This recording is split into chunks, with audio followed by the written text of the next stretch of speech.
አሁን ላይ የመመረቂያ ጽሁፍና ሪሰርች እንዲሁም አርቲክል ሪቪው ያደረጋችሁ ያላችሁ የተለያዩ ፔፐሮችን ከጎግል ስኮላር ከጎግል እንዲሁም ከጓደኞቻችሁ ዳውንሎድ ያደረጋችኋቸውን ፔፐሮች ሪሰርቾችና አርቲክሎች ሙሉ ለሙሉ አፕሎድ በማድረግ አንድ ቀን ሁለት ቀን ወይም ሳምንት ሳይፈጅባችሁ የዛን ፔፐር ኦቨርኦል ኮንሰፕት ቻት በማድረግ በቀላሉ መረዳት የምትችሉበት ያ ማለት ለምሳሌ የዛን ሪሰርች አርቲክል እና ፔፐር ኪ ፋይንዲንግስ ዲስከሽን ሜቶዶሎጂ ፕሮብሌም ጋፕ ኮንትሪቢዩሽን እና ፊውቸር ወርክ የመሳሰሉትን በአጠቃላይ በጠይቃችሁት ልክ ስፔሲፊክ የሆነ መልስ የሚሰጣችሁና በቀላሉ የሚያስረዳችሁ እጅግ ጠቃሚ የሆነ ፍሪ ኤአይ ነው ይዤላችሁ የመጣሁት። ይሄ ኤአይ unreadable.ai ነው። ጉግል ላይ ሰርች አድርጉት ጽፋችሁ then open this one get started free የሚለውን ይሄን select just ስትከፍቱት እንደዚህ አይነት ኢንተርፌስ ይመጣላችኋል። እዚህ ላይ select file ስትሉ continue with google ወይም ደግሞ በኢሜይላችሁ ሎጊን እንድትሉ ጠይቃችኋል። just continue with google ወይም ደግሞ continue with email ማለት ትችላላችሁ። ተመሳሳይ ነው። በጂሜይል አሁን ሎጊን ብያለሁ። እዚህ ጋር ስኩል ወርክ ፐርሰናል አንዱን ትመርጣላችሁ። ጀስት ፐርሰናል አደረኩትኝ ምንም ችግር የለው። እዚህ ላይ ኢምፖርት የሚለውን ይሄን ክሊክ ታደርጋላችሁ። ሰሌክት ፋይላችሁን ሰሌክት ታደርጋላችሁ። ለምሳሌ ዴስክቶፕ ላይ ሪሰርች ነው የሚለኝ ነው። እዚህ ጋር አንዱን ልምረጥ። አፕሎድ ያደርግላችሁ ትንሽ ደቂቃዎችን ትጠብቃላችሁ። ልክ እንደ ኢንተርኔታችሁ ስፒድ ይወሰናል።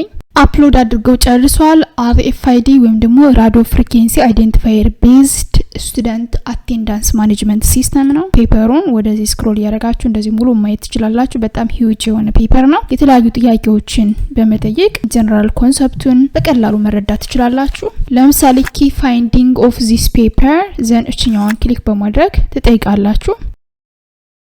the key finding of this paper በዚህ መልኩ ያስረዳችኋል። በጣም ክሊር እና ሜን ፖይንቱን ኦብጀክቲቭ ኦፍ ዚስ ፔፐር የዚህ ፔፐር ኦብጀክቲቭስ ምንድነው? ሜን አላማው ወይም ደግሞ ኦብጀክቲቭ ምንድነው?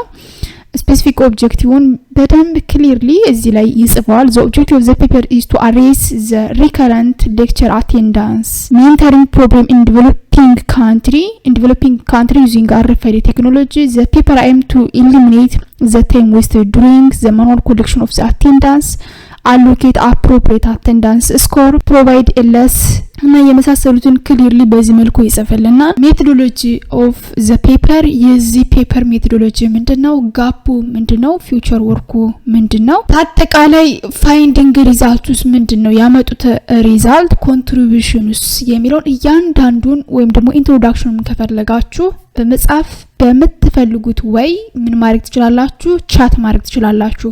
እንዲሁም ከዚህ ፔፐር ጋር ሪሌትድ የሆነ ፔፐር ካለ እሱን ሪሌትድ ፔፐርስ ብላችሁ ሰርች ታደርጋላችሁ ወይም ደግሞ እዚህ ጋር ትጽፋላችሁ። እያንዳንዷን ፖይንት በግልጽ ያስረዳችኋል። ሶ በዚህ መልኩ የተለያዩ አርቲክሎችን የተለያዩ የሪሰርች ፔፐሮችና ዶክመንቶችን ከተለያዩ ሳይቶች ላይ ዳውንሎድ በማድረግ በቀላሉ መረዳት ትችላላችሁ። እነዚህን ኤአይ ቱሎች በነገራችን ላይ ሳይ እኔ ምን ነው አሁን ተማሪ በሆንኩ ነው የሚያስብለኝ። የምር አንድን ፔፐር ለመረዳት በጣም ብዙ ጊዜ ነበር የሚፈጅብኝ እኔ ተማሪ በነበርኩበት ሰዓት። እናንተ እነዚህን ኤአይ ቱሎች በመጠቀም የዛን ፔፐር ሜን ኮንሰፕት አናላይዝ መስራት ትችላላችሁ። ሁሌም ትምህርታዊ ቪዲዮዎችን ስለምለቅላችሁ ዩቲዩብ ቻናሌን ሰብስክራይብ ማድረግ እንዳትረሱ። እንዲሁም ደግሞ የኖቲፊኬሽኑን ሳይን ተጫኑ።